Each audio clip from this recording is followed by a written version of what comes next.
Good evening, RDs and RDs2Be. Welcome to RD Exam Ready Live. Just waiting for a few people to head on in here before we get our stream started tonight. So hopefully, if you've been waiting for a minute, you kind of know what topic we're going to be reviewing tonight. And I'm looking very much to walking all of us through that. Whoops, lost all my stuff here.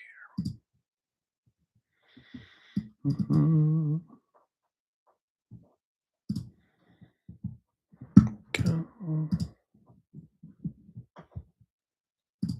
That works. Oh, perfect. Perfect. Ah, nice. Hey, Michelle. Hey, Joanne. Hello, everyone. Good evening. We won't waste any more time. I say we dive right on in because I want to use everyone's time nice and effectively. Once again, hello and welcome to RD Exam Ready Live. I'm so excited to be here. My name is Zach Caseberg. I'm your tutor, your coach, your guide to passing the RD exam or just learning more about the CDR exam itself and just knowing how to pass it. One of the things that I am most passionate about is helping RDs and RDs to be just like you to know how to pass this exam in the most effective way. And ways I do that is trying to really emphasize the information and the material that you need to know for exam date and really trying to give you those ultimate skills that I think are most transferable to really passing the exam. I'm a tutor. I've been a long-time tutor for the RD exam. I've worked for several companies and provided RD exam content. I've done hundreds of hours of live video content just to students to help them with passing the RD exam. And I wanted to offer this as just another good resource to help RDs to get access, to get help, to get their questions answered. So that's what I'm here for. So thank you for joining me. This evening, we're going to be going through the topic that I put on our title here, which is going to be minerals.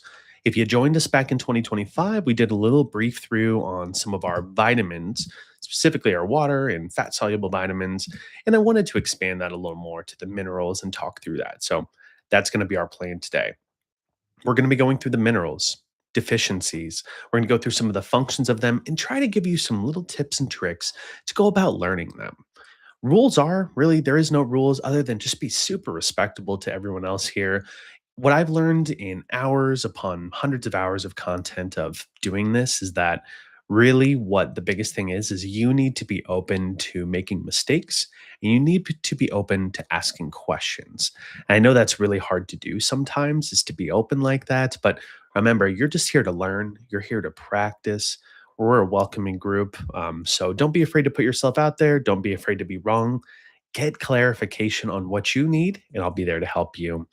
You can use that chat function to primarily communicate with me tonight as we go through stuff. So we're going to do our minerals, a couple practice questions as well. Okay, excellent. Just if you haven't, please rate, review, subscribe to the following RD Exam Ready podcast. If you haven't checked it out yet, or maybe you have, it's just, again, a podcast I'm trying to do every week on a single topic, giving you something digestible to learn for exam day. I've done a previous podcast called the Diet NPO podcast, which also has a ton of RD exam content. Again, check them out, watch them wherever you would like to. On Instagram, RD Exam Ready, trying to put up content, announce lives, do practice questions as much as I can. And then on YouTube, right here, you can check out lives. I'm also uploading the podcast on YouTube. So if you prefer that platform, that's cool with me. It's on there. Plus some shorts, little digestible videos of things if you enjoy that. So very good. Check that if you haven't. Here's going to be our mineral list. I've got a couple others that I added that I see that I missed off of here, but that's going to be no problem. So again, we're going to focus on some major minerals tonight: calcium, iron, mag, phosphorus, zinc. We're going to hit as many as we can as we go through these. Okay. So we're going to start at the top with calcium as our big one here first.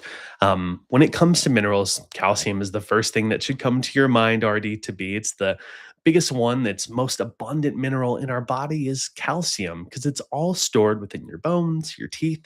It's everywhere, right? So with calcium, we're going to just review some of the basics of metabolism, functions, We're going to touch on how it's inhibited or enhanced, which is a little bit of a nice added addition, sources and deficiencies here. Ask questions along the way. If something doesn't seem clear, if you feel like I forgot something, ask me. Let's talk about it and we'll get through it together. So let's start with metabolism. Calcium is going to be digested and it can go through passive or active transport in the small intestine. A reminder, RD2B, that passive transport, excuse me, passive diffusion, facilitated diffusion, and active transport. Those are three ways we can get things kind of over that cell membrane or past that cell membrane. So if you're not as familiar with those, let's just review them. Passive diffusion or passive transport, you could say, means easy. It doesn't require energy, it doesn't require a carrier. Passive means it can just pass through that cell membrane real easy. Some of our minerals, vitamins, water, for example, goes right through those passively.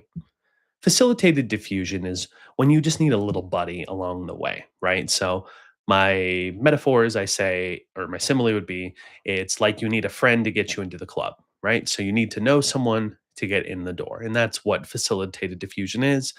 Active transport, meaning I got to pay up or I got to use energy or money to get into the club, right? Does that make sense there? So with calcium, it's going to be passive and actively transported, as I said, primarily in the duodenum. And make a note of that, RD, to be primarily in the duodenum is where calcium is absorbed. We can also absorb some in the proximal jejunum. If you're unfamiliar with the term proximal, remember my shoulder, proximal, above, high. Okay, so proximal jejunum in this case is meaning the early jejunum. So that would be like close to the duodenum, which makes total sense, right? As to why we would absorb things in the duodenum and then that first part of the jejunum. Calcium is then going to be transported to blood, cells, bone primarily. And in excess, it can be excreted in the skin and the urine. Most of the time, we're just using it up for bone, but if your stores are full, you can excrete it. Let's talk functions now. With functions, here's the top one that I put there, which is blood clotting. Tell me in the chat, folks, do you normally think of blood clotting when you think of calcium? Is this the first time you could have heard this? Or maybe you're just a little rusty on it, right? So blood clotting is essential, and that's something we do need calcium for. So add that to your note if you did not know that calcium is essential for blood clotting. Also, cardiac, muscle, nerve function, all those muscles that need to beat, such as my heart, my organs, they all require calcium. So make sure we keep those in the running too. And then bone formation. Of course, we know about how forming bone and bone turnover requires calcium. So you need to keep those calcium stores continually replenished, right? Now, let's talk inhibited and enhanced. I said inhibited and enhanced just to kind of give us our kind of both sides of the coin here. Inhibited would mean decrease absorption, right? It's going to decrease the absorption of calcium, these things. So let's talk through them. So that's going to be fiber, like in whole grains, like in quinoa, like in so many foods, fiber is going to inhibit or decrease calcium absorption. Oxalates, like those found in some coffees, some teas, leafy green vegetables, beets, for instance, those are the kinds of foods that would also block the absorption of calcium. Phytates, like found in coffee and tea, that's going to block absorption. And iron, our good buddy who we love, iron and calcium, they fight for this absorption. Okay, they inhibit each other. So that's a good thing to keep in mind there is that iron is going to fight for that absorption. We're going to talk about iron in just a moment here. Now, as we're talking about iron, I wanted to ask this to the chat. Let me know if you have heard this or you haven't. Have you ever heard about how children who only consume milk end up becoming anemic? Maybe you've heard that before, or maybe you haven't.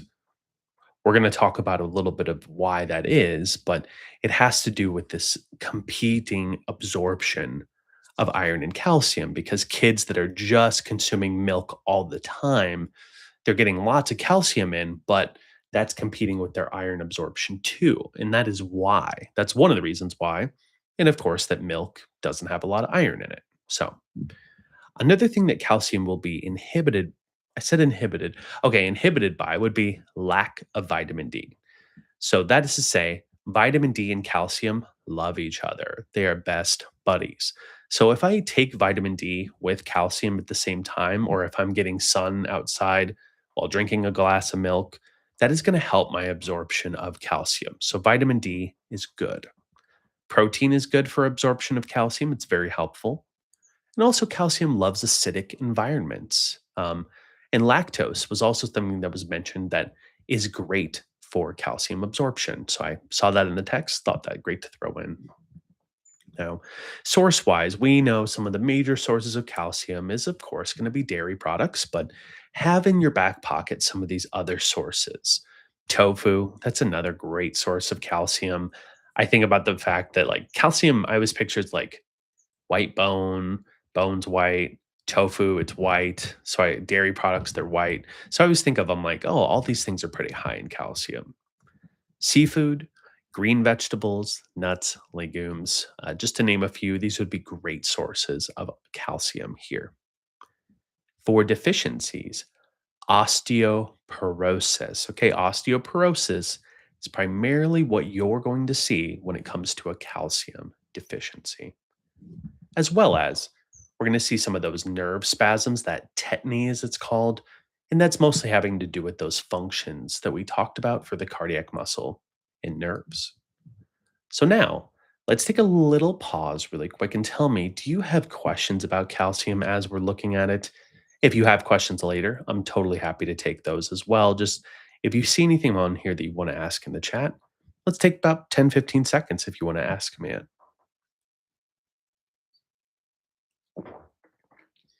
Calcium's a great one to start with just because, we know so much of it.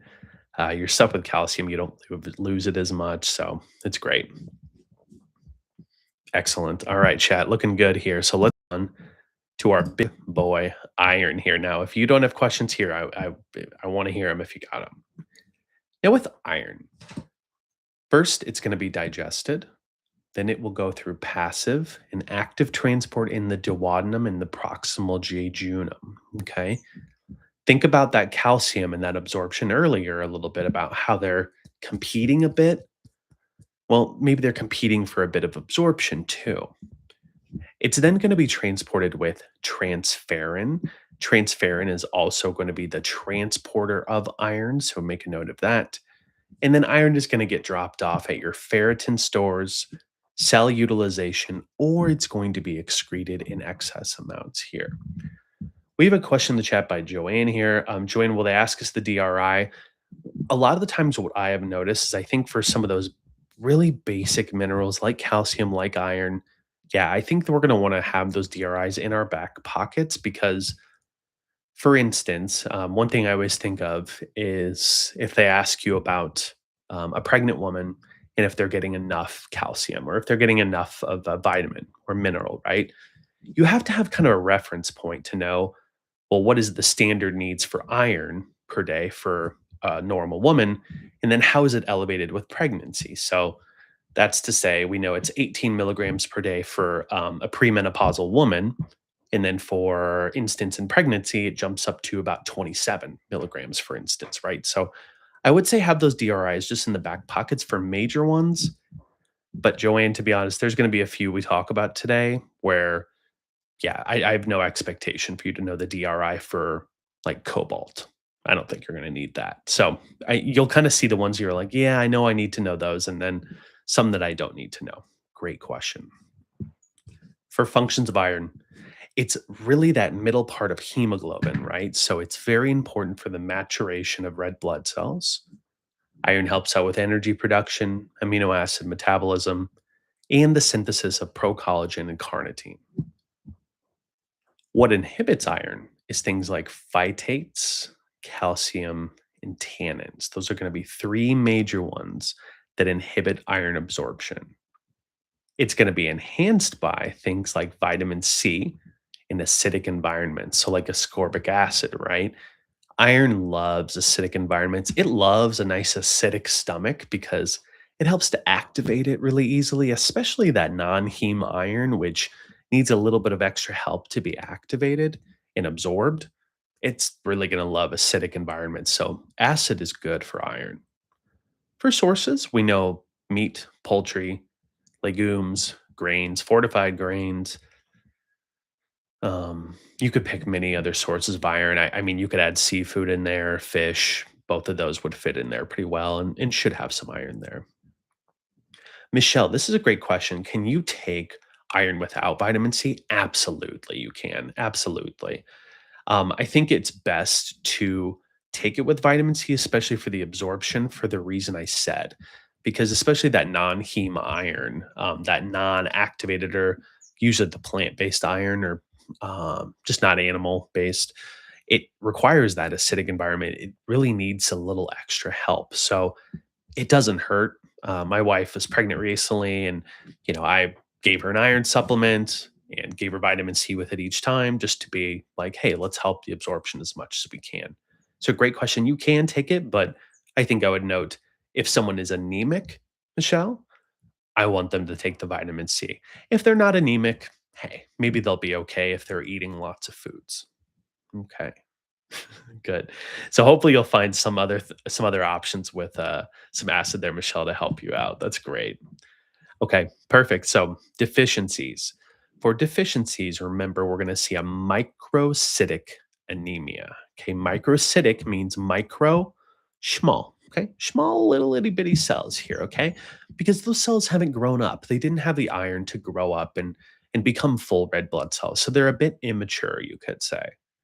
We also end it with koilonychia. Koilonychia is where you get this like spoon shape in your nail. If you haven't seen pictures of it, I think it's so fascinating. So it's like concave nails. It's your nails are just kind of a spoon. So interesting there. And then pallor, overall paleness, pale conjunctiva of my eye up here, overall paleness of my skin. You will see that with iron. Really great questions in the chat. I appreciate these. Keep those coming. Keep those coming. All right, so I'm going to look out for any other iron questions. We're looking pretty good right now, but if I see anything pop in, sure to jump on that for sure. Excellent. Let's go to mag. Magnesium's hot right now. I don't know about you, but I feel like I'm hearing everyone and their mother talk about magnesium at this point and how much it helps them all the time. It's fine. With magnesium, it's going to be digested, facilitated diffusion in the jejunum. So it just needs a little buddy to get into the club, primarily in the jejunum there. It's going to be transported to the cells and then it's going to be excreted from there. The functions of MAG is that it's going to have a cofactor of protein and fatty acid synthesis. It's essential for glycolysis, teeth, bones, muscle contractions, hormones, all important functions of magnesium here. Now, one thing you might have noticed is that there's no inhibited or enhanced by down here. You kind of saw that. So with that, I didn't see anything in the text that said there's anything that is inhibiting magnesium absorption or anything that is enhancing it. So if I don't have anything there, just forget it. I don't think there's anything to note there. Okay. For sources, we're going to have nuts, dairy, avocados, spinach, legumes. These can be some great sources of magnesium here. And then for deficiencies, tetany, convulsions, insulin resistance is a big one. And then decreased bone metabolism. MAG does help out a bit with that bone metabolism too. So it's a good one to keep in the back pocket there as well. Good. We got a question in the chat. What is the most important thing to remember about the relationship between calcium and vitamin K? Well, I would think the relationship would be that they both have something to do with blood clotting. And I don't think we're going to need to know the full clotting spectrum that they go through together. But the most close relationship I would want to know about them is just that they're both involved with blood clotting. And knowing that together is going to serve us super well with any questions that talk about warfarin, blood clotting, knowing about those things. We're going to be in a solid spot there. That's a great question. All right. Magnesium are looking great. Let's keep bouncing around. Let's talk phosphorus here. Now, phosphorus is a little interesting. Does anyone here in the chat, if you do or don't, you don't have to speak up, but if does anyone have any particular interest in renal dietetics or you've worked at like a kidney center, had a lot of kidney patients, anything like that, let me know. Phosphorus is kind of a cool one to talk about. And I always think about the kidneys when I think of phosphorus. And maybe I'll tell you why here. So, for metabolism, it's going to be digested, passively and actively transported in the jejunum, just like we saw with magnesium. It's then going to be transported to cell and bone and then excreted. So that fits well with the functions here. That phosphorus is a massive part of bone as well. So it's not just calcium stored in bone and teeth, it's also going to be phosphorus stored with it. It's going to be phosphorus and calcium. Adenosine triphosphate, ATP, which is our energy we get in the body, that's something we think of for phosphorus, right? So, of course, phosphorus is very important for ATP. Phospholipid bilayers, DNA, RNA, all important pieces of phosphorus. There's nothing that's enhancing or inhibiting the absorption of phosphorus, so I have nothing to note for that one there.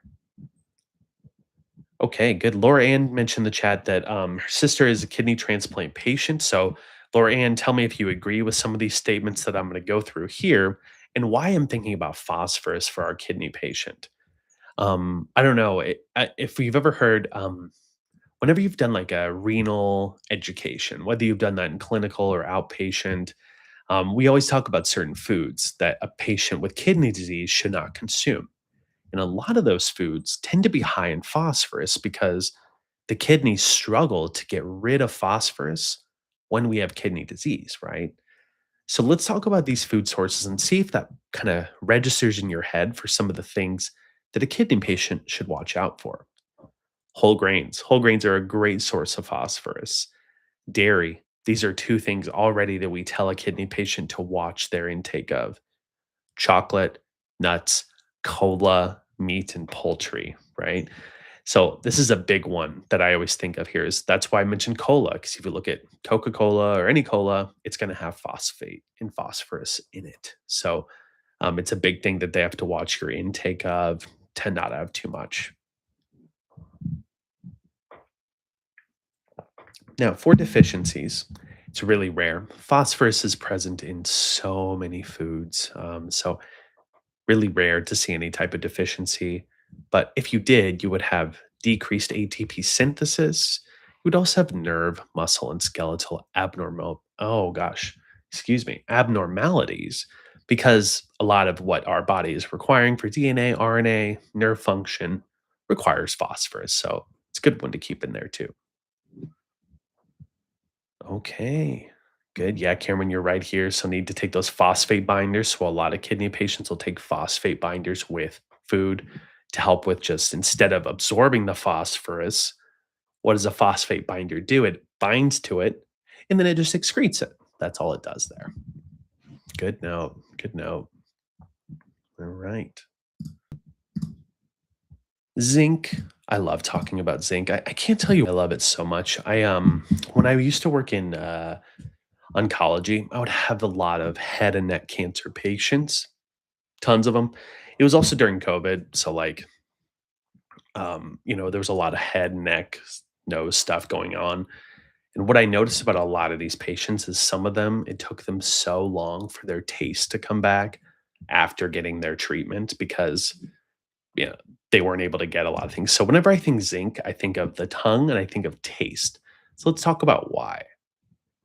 Zinc is going to be digested passively in passive diffusion and facilitated transport in the duodenum primarily, but also in the proximal jejunum. It's going to be transported with albumin and some other types of proteins to the liver, and then it can go to the cells for storage. The functions of zinc is that it's really essential for many of our enzymes, and it has to do with taste. And that's why I think of zinc, taste in the mouth. Zinc also contributes to our immunity and helping to keep it healthy, wound healing, growth, and sexual maturation, especially in kiddos who are going through puberty. Zinc is huge for especially developing like sexual characteristics on the body. Zinc is really essential for that. So, got to make sure we get that. Zinc is going to be inhibited by phytates, oxalates, polyphenols, iron, and calcium. So several other minerals are included there. Phytates, oxalates, you're seeing a trend here, probably, right? Zinc is going to be enhanced by citric acid or overall acidic environments and protein. So, again, coming back to those minerals, calcium, zinc, iron, there's three we've mentioned that all really like acidic environments. So, we could put those together, right? Here's our food sources of zinc: meats, seafood, oysters, eggs, seeds, to name a few. And here's our deficiencies: hypogatia. Hypogatia. Hypo meaning low, geisha meaning taste. Okay, so decreased taste is what we see with a zinc deficiency. We're going to see alopecia, hair loss. We're going to see poor wound healing. And we're going to see poor immunity also occurring within there too. Okay. That's why I love zinc. Again, I think of all these oncology patients. So zinc's a cool one for me. I always find it kind of an interesting one because kids, kiddos, especially going through that sexual maturation phase, they require zinc. But like, what if you have a child that doesn't like meats or seafoods? They're probably not eating oysters. So I feel like your zinc intake to meet it is kind of limited, and you might have to. I see why a lot of people rely on a vitamin or a mineral supplement because there's not a lot of kids I know that eat oysters. Some kids don't like meats, some don't like eggs. So I feel like it can be limited to get those food sources in. Cool, everyone. We're keeping it up here. Keep those questions coming. But since all of you are seeing these, you're like, hey, I feel good, Zach. Let's keep it rocking. So then to copper, another cool one. I put this big blood drop here with copper, and you should kind of remember why as we go through this. So copper is going to be metabolized, digested, active, and facilitated transport in the duodenum. So as you've noticed, the duodenum is very hot to trot on these minerals.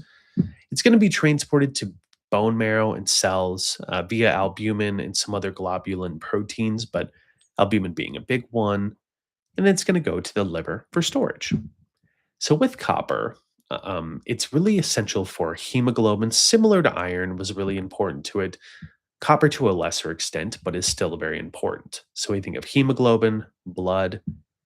It's essential for iron absorption in general, antioxidants, and it serves as for energy and collagen synthesis. Now, for what is copper inhibited by? It can be inhibited by some medications. I didn't have a note of any specific type of medications, but some can inhibit it. Zinc can inhibit copper absorption, and it's going to be enhanced by, again, citric acid or an acidic environment, as well as some amino acids or proteins are going to help to absorb copper. For food sources, liver, kidney. So it's kind of funny. It's like it goes to the liver for storage. And then if you eat liver, it also helps that. So you can just put those two together in your mind. Shellfish, cashews. I would assume overall nuts probably are a good source of copper too.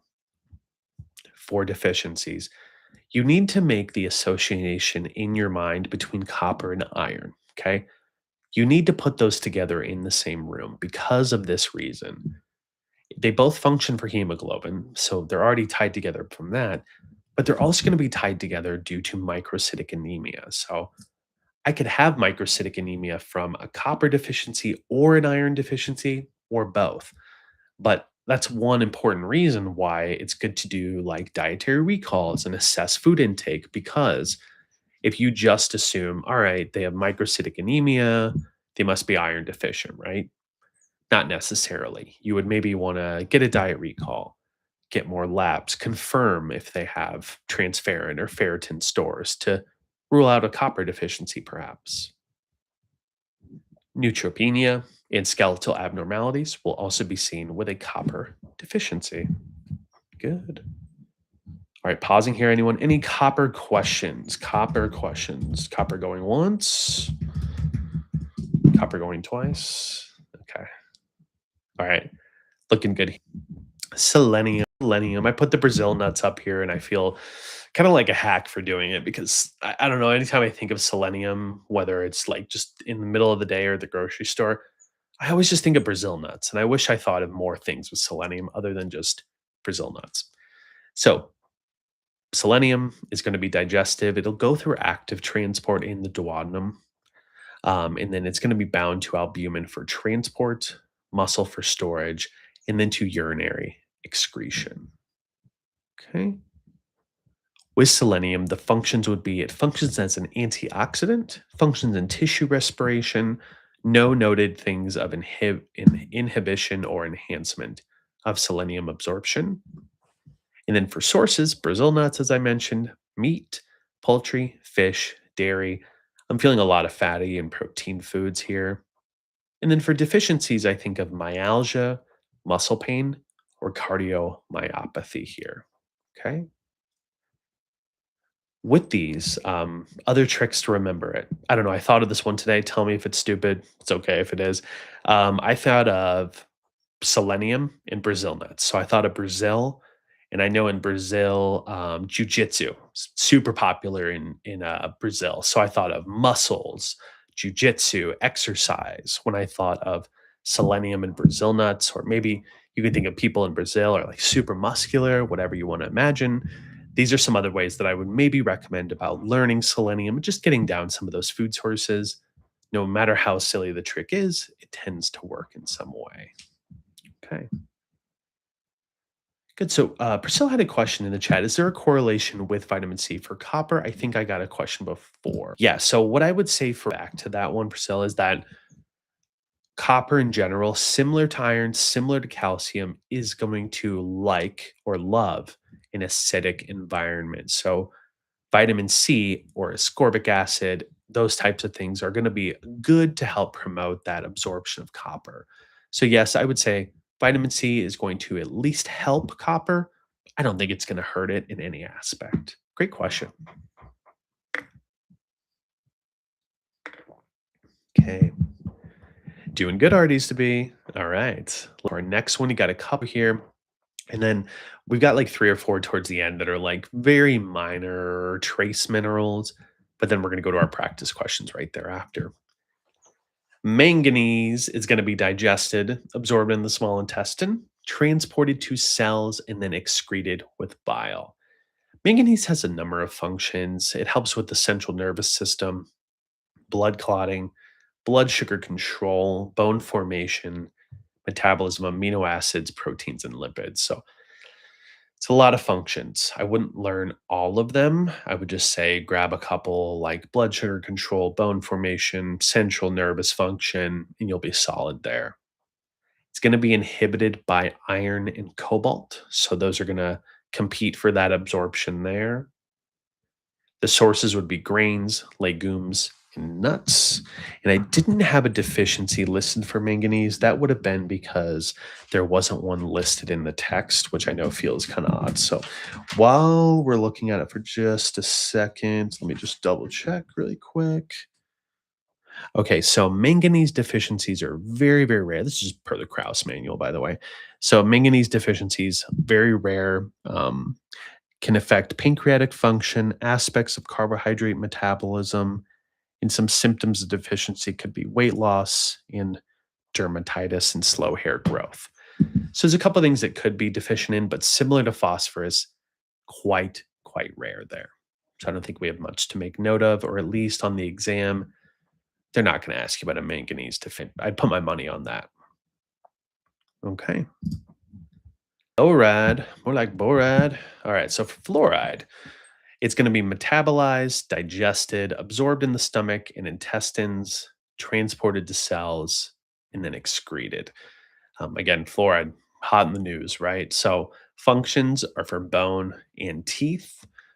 It's not going to be inhibited or enhanced by anything here. So there's nothing to make note of for inhibition or enhancement here. And the sources are going to be fluoride water, fluorinated toothpaste. I just got like in the mail, someone sent me like this package of random like health stuff. And one of the things I noticed, I've been using this toothpaste for like a month.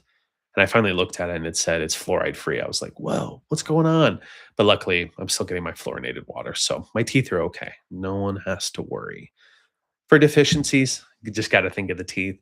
Dental caries, just tooth loss in general is probably going to be what is seen with fluoride there. We'll see if there's any big, wide changes that come from above on fluorinated water. Fluorosis, yeah. So Priscilla asked a little bit of fluorosis. So remind me, Priscilla, fluorosis would be a toxicity of fluoride, right? Where you can consume way too much fluoride, and I know that can cause tooth loss. So instead of deficiency, Priscilla, I believe fluorosis is going to be a toxicity. Okay, I think that's going to be a toxicity of those there. Okay, great question. Iodine. Iodine should be an easy one for us here. I love iodine for some reason. It's a cool deficiency. It's something you can really physically see when there's a deficiency of iodine. So iodine is going to be digested, absorbed in the duodenum, transported with protein, could be an albumin, could be another globulin protein, and then it's going to be excreted. Primarily, iodine functions for thyroid hormones from the formation of T3 to T4. And with that, let's jump to the deficiencies because when you have an iodine deficiency, you end up with a goiter. Okay. And a goiter is this large, enlarged thyroid that we have here. Okay. That's going to be a goiter. Something you can really see on people very easily is a goiter. It can be covered up easily, but it's just one of those things you're like, oh, if you clinically see it, you're like, goiter. I know what it is. For sources, iodized salt is probably the biggest one. Seafood, nori, these are other good sources of iodine. Most sea salts, Himalayan sea salt, things that are pink Himalayan salt, it doesn't contain iodine in it. So it's usually that iodized salt that you're going to look for that one there. Okay, looking good here. Chromium, I always think of chrome. I don't know why. Chromium is going to be digested, absorbed, transported with transferrin and iron, which I thought was really interesting. And then it's going to be excreted. The functions of chromium have to do with insulin action. And, right now I think of insulin action all day, all the time. So I really thought of this and it registered with me here. It'll help with the metabolism of carbs, proteins, and fats. And it's essential for gene expression. Nothing is going to inhibit chromium intake, but what it will be enhanced by, as mentioned in the text, is oxalates and starch. So, not sugar, it mentioned starch in particular, will help with the absorption or enhanced absorption of chromium. Sources of chromium will be yeast, oysters, liver, potatoes, grains, seafood, cheese. Lots of things seem to have chromium. That makes the deficiency on it pretty rare. Insulin resistance, lipid abnormalities can occur with chromium there.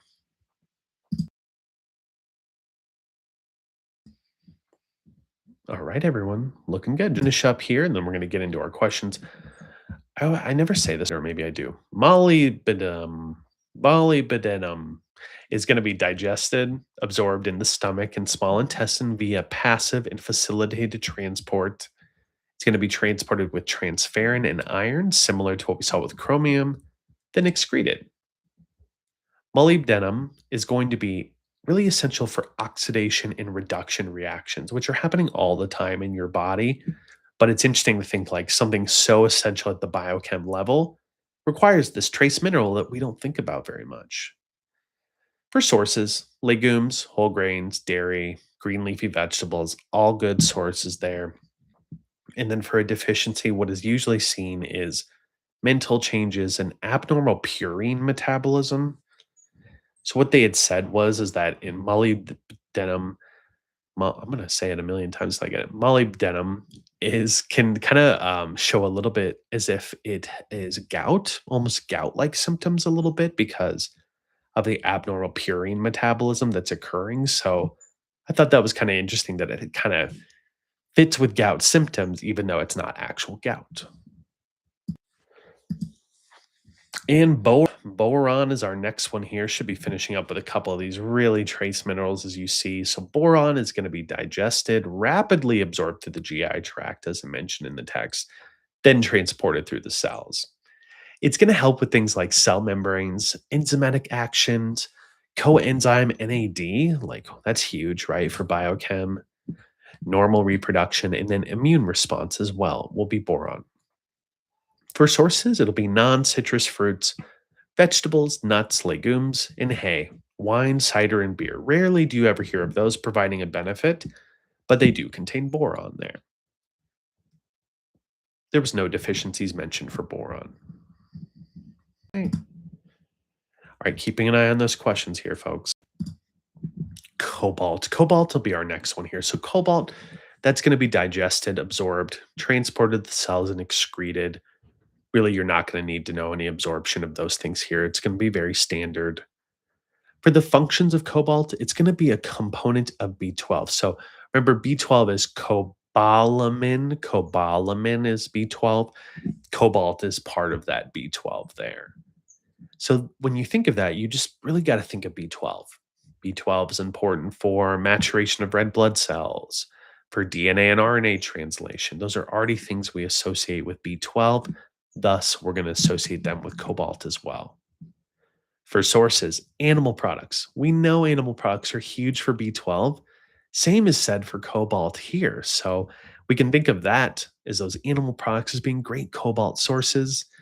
And then how about for deficiencies? Same as B12. We know a macrocytic anemia, which is going to be these big old giant red blood cells, right? That's going to be what we see with cobalt, right? Is going to be that type of anemia because of the B12 there. Okay, everyone. All right, so you made it through there. I want to apply it to questions now. And as we go through these, here's kind of my run through on the questions of how I've found it best to work with students. I'm going to give you a minute to work on this question on your own. I want you to try the question on your own, and I want you to try to use some form of scratch sheet of paper to help you with doing it. I'm going to explain the process of elimination as we go through the question together after that minute. And the process of elimination is the way that I use to help teach students about how to pass standardized tests and specifically the CDR exam. So now I want you to take a minute with it. If you feel comfortable, put it into the chat what you think your best answer is, or write it down, speak it into the ether, whatever you think is best. But go ahead and take 1 minute with this question, and then let's talk about it as a team.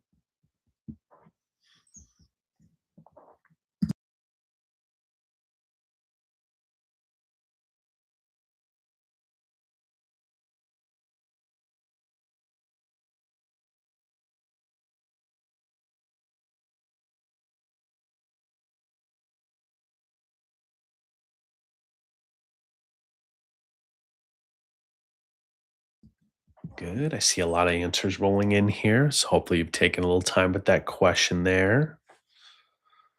Good, good, good. Priscilla sharing some things in the chat with us. That's great.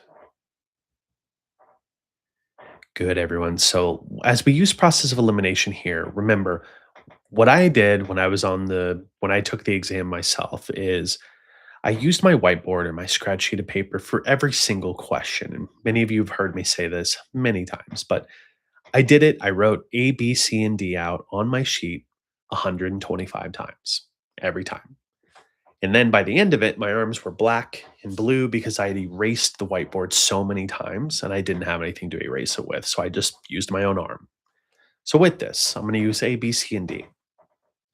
Absorption of iron, zinc, and copper primarily occurs in the what? A, the duodenum. So on my sheet, what I would note and say, how do I feel about this answer? I feel duodenum's a pretty good answer. We've talked about a lot today about the duodenum, about how important it is for minerals in particular, like these three. I think it's a great answer, but I want to read through my other three. Next is going to be the ileum. Ileum seems really late in order to be absorbing minerals. I feel like when I think of the ileum, I really think of vitamin B12, not necessarily these three. So I'm going to rule out answer B for that reason.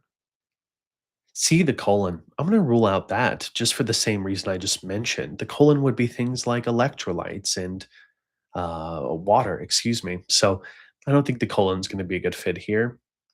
In the stomach, no, it's going to help with the absorption just from that acidic environment, but stomach's not going to be the best fit here. I agree with all of you. Answer A is going to be my best fit when I get to this question here. Wrong way. Here we go. Good job.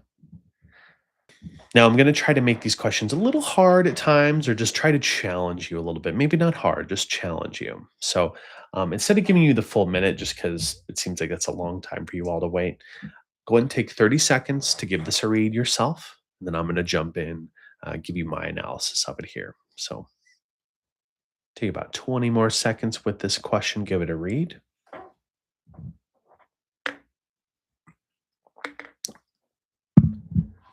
Remember, there's never a harm in reading extra carefully. It's never going to be a harm in that. Take your time with it.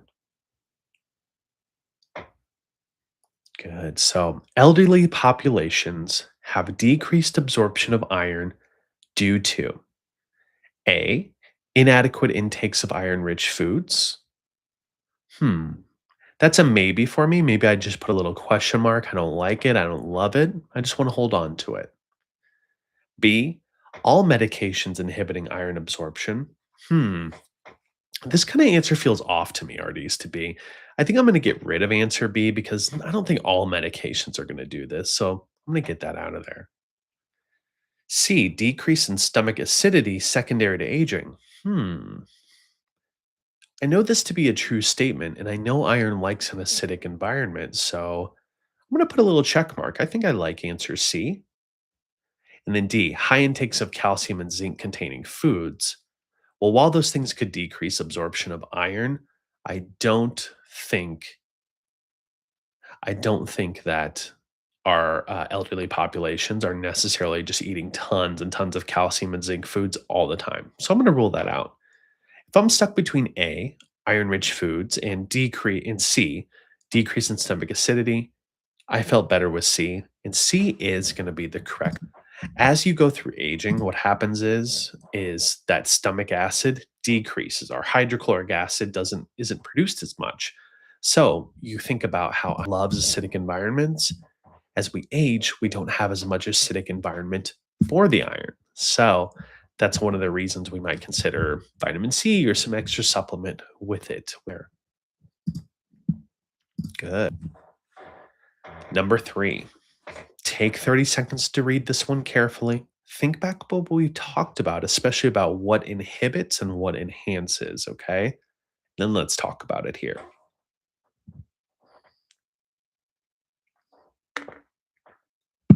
Remember, you can post your answer in the chat if you feel like you have a good answer there. Don't be afraid to. We're a very welcoming group. No one will ever shame you for getting the wrong answer. I get wrong answers all the time. So put yourself out there, go with your best here.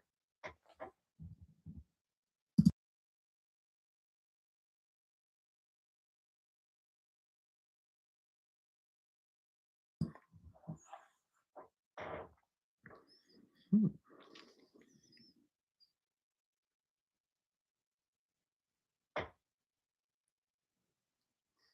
Okay, see some answers rolling in here. This one's a little more challenging, right?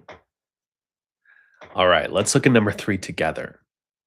Which of the following meals would lead to the highest amount of zinc absorption or the most amount of zinc absorption?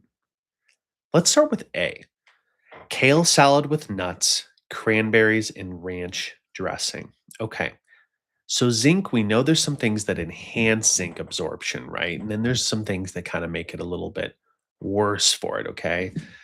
A kale salad with nuts, cranberries, and ranch dressing. This is a maybe for me. Okay. I feel like the kale itself, kale can have lots of oxalates in it. Nuts can have lots of oxalates in it. I think the oxalates themselves, when we talked about zinc, oxalates don't help absorption. I think they're going to fight for that absorption. So I don't think A is going to be my best answer, but let's read through these other three. B, whole grain cucumber sandwich with cheese. Well, I know that fiber is probably going to compete for the absorption of zinc. And I know that cheese, dairy products are going to have calcium in it. That's also, I believe, is going to kind of fight for that zinc absorption a little bit. So I don't think B is my best answer here. I think I would rule B out. C, lentil soup with a side of almonds. Or D, salmon with white rice and carrots. Okay. All right, I'm gonna rule out C, the lentil soup. I feel like the lentils are gonna have lots of fiber in them. They're going to have some oxalates in them too, the almonds. I don't think that's a good fit for it. So I'm stuck between A and D. And if I had to do a coin flip guess, it's a 50-50 shot. I just need to go with what my best answer is. And to me, folks, I feel like you're going to be answer D. Salmon with white rice, carrots will be your best fit for this zinc absorption here. I want to go back to that zinc really quick, just back for a few minutes. Okay. So with zinc, let's take a quick look. So zinc is inhibited by phytates, oxalates, polyphenol, iron, and calcium, enhanced by citric acid, protein, and acidic environments here. So now let's go heading forward here. So the reason that I think salmon with white rice and carrots can be your best fit, you have protein, you have no fiber present in the white rice, and the carrots are not going to really fight too much for that zinc absorption. The reason I'd rule out A is because A had the kale salad with nuts, the cranberries ranch dressing. So I feel like these are a lot of foods that could fight for that zinc absorption. If it was between A and D, D is going to be your best there, RT to be. Yep. And Michelle, like you mentioned, I was between A or D. If you were between A or D, you did a marvelous job. Okay. You did a really great job there because you are between your two best answers. And that's all you can ask yourself to do if you don't know. Now it comes down to, we get it down to the 50-50 shot, a coin flip. Then it comes down to, well, how do I get to the best answer? And that tends to be the hardest part for most students that are right on the cusp of that 25 is that they're just not choosing the best answer a lot of the time. But that's why we're here, right? Is to learn about how do I choose the best answer?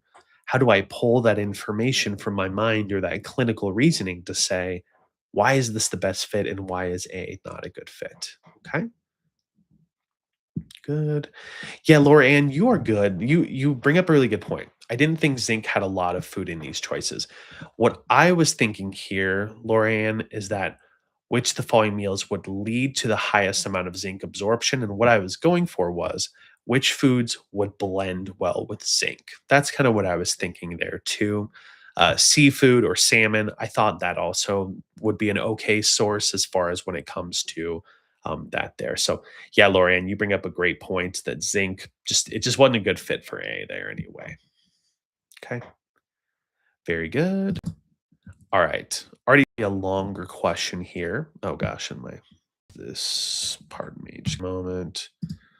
So I can fix this. It got cut off just a little bit, and I don't want you all to be cut off there. So let me just fix that. Thank you. Sorry about that.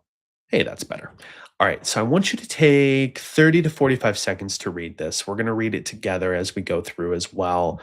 And then we're going to choose and talk about what is our best answer for this one. I'm trying to trip you up on here.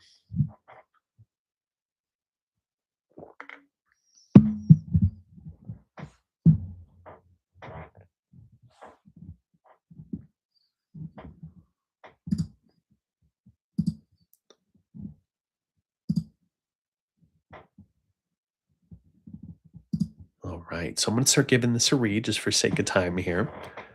Which of the following is the best PES statement for an elderly patient with osteoporosis who only meets 50% of the DRI for calcium? Okay. We really need to use process of elimination to help us out with this one here. For A, undesirable food choices related to not choosing high calcium meals, as evidenced by lack of calcium rich foods in the diet. Okay, so I'm like, all right, what's a possible PES statement? Undesirable food choices. Sure. I mean, we don't know necessarily that they're all doing only undesirable food choices. I feel like we don't have enough info for A, and I just don't feel like it's a very strong PES statement right off the bat. It seems like a lot of you in the chat are also getting rid of that one, so I would agree. Let's get rid of answer A. For B, inadequate calcium intake. Okay. Related to not choosing calcium-rich foods and meals. Okay. As evidenced by osteoporosis. Hmm. Okay. I'm going to put a little question mark by B for right now. C, inadequate calcium intake. Okay. Related to not choosing calcium rich foods at meals. Okay. As evidenced by only meeting 50% of the DRI for calcium. That's a good sounding PES statement. I'm going to put a little check mark by C. I'm going to hold on to that one. And D, food and nutrition related knowledge deficit related to lack of education on calcium rich foods, as evidenced by only meeting 50% of the DRI for calcium. Hmm, this one's okay. I just don't think it's my best fit either. So, RDs to be, tell me a little bit. I'm between answer B and C. I think those are my answers I'm between. And I want to know, it seems like all of us are choosing C as our best answer. Why is C the best answer instead of answer B? Why did all of you, I want to see and quiz you a little bit. Why is C a better answer compared to B? What'd you think here? What'd you guess? Because there's a particular reason in this question why C is a better answer than D. And it has to do with the problem statement and the signs and symptoms that are incorporated here. Okay. So to talk about why, whenever you're doing an intake related, well, first off, why do I prioritize C? It's intake focused. We always prioritize the intake over everything else. Okay. So intake is the domain that we always prioritize over our behavioral or over clinical findings. Okay. Because it's something we can probably do the most about too. So with inadequate calcium intake, there's your problem statement. Now, your problem statement must be tied to your signs and symptoms. If you are saying they are getting inadequate calcium intake, inadequate energy intake, inadequate protein intake, water intake, whatever it is, your signs and symptoms need to be directly attached to that there. Okay. So, with inadequate calcium intake related to not choosing calcium rich foods, as evidenced by only meeting 50% of the DRI for calcium. Okay. So this is the best PES statement here. So, Joanne, my reason for it being the best one is because D is a behavioral domain. It's a behavioral environmental issue, food and nutrition related knowledge deficit. So it's not that it's not a accurate PES statement. It's just not the best one because I need to prioritize the intake domain when it comes to diagnosing my patient. That is why C is the best answer here. B is not the best answer because it's that as evidenced by attached to it there. Yep.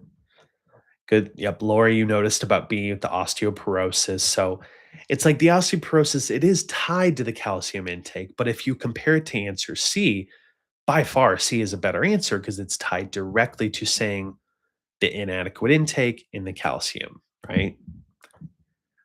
Very good, everyone. Very good. Way to sort through those. Let's give us one more question tonight. A little softball question for us a little bit and a little review from last time. Two nutrients essential to blood clotting are A, vitamin K and vitamin A, B, vitamin K and vitamin B9, C, iron and vitamin K, or D, calcium and vitamin K. Ooh, for A, I like the vitamin K, but I don't like the vitamin A, so I'm going to rule out answer A. B is vitamin K and vitamin B9. Vitamin K I like, but the rest of it I don't. Iron and vitamin K. Iron's of course important for blood, but particular blood clotting, I'm not going to associate those. And for D, calcium, vitamin K, as we learned today, calcium is little known by some of us, is involved with blood clotting. So now we know how to apply it to questions whenever that should come up at any point. Okay. Very good. All right, RDs to be. We're going to wrap that up for tonight. If you do want to rewatch this video, remember you can go onto the YouTube page to check it out. Love the answers that everyone put out there. Way to put yourself out there. Check out the RD Exam Ready podcast if you haven't, if you want to get more of my material. As always, happy studying to you, RD to be. Stay positive in your path, and let me know if you have any questions. Talk to you soon.